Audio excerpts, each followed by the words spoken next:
মাথার উপরের ফ্যানটার এক নাগারে ঘর ঘর আওয়াজে ঘুম আসতে চায় না তমিজউদ্দিনের।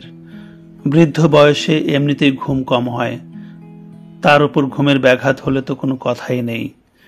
সাব্বিরকে কতদিন বলেছেন ফ্যানটা ঠিক করে দিতে কিংবা নতুন একটি ফ্যান লাগিয়ে দিতে, কিন্তু কে শোনে কার কথা।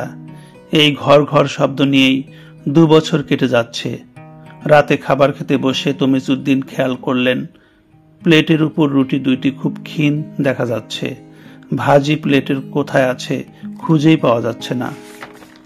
চোখের অপারেশন করাতে না পারলে তিনি পুরোপুরি অন্ধ হয়ে যাবেন, তাতে কোনো সন্দেহ নাই। তিনি পাশে বসে থাকা ছেলে সাব্বিরের উদ্দেশ্যে অসহায় গলায় বললেন, আমার চোখের অপারেশনটা কবে করাতে পারবি বাজান? চোখে তো এখন কিছু স্পষ্ট দেখতে পাচ্ছি না। তমিজউদ্দিনের 2 চোখের কোল বেয়ে অশ্রু গড়িয়ে পড়ল। কেউ দেখল না। খাওয়াটা কোনো রকমে শেষ করে উঠে গেলেন তিনি। নিজের ঘরে গিয়ে মৃত স্ত্রীর উদ্দেশ্যে অভিমানী গলায় বললেন, শায়লা, তোমার ছেলের কথা শুনেছ তো? আমার চোখ অপারেশন করাতে নাকি অনেক টাকা লাগবে, 50,000 টাকা।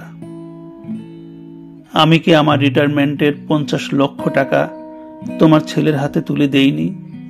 থাক, কিছুই দেখতে চাই না আর। সারা জীবন অনেক তো দেখেছি, বাকি জীবনটা না হয় অন্ধ হয়ে কাটালাম।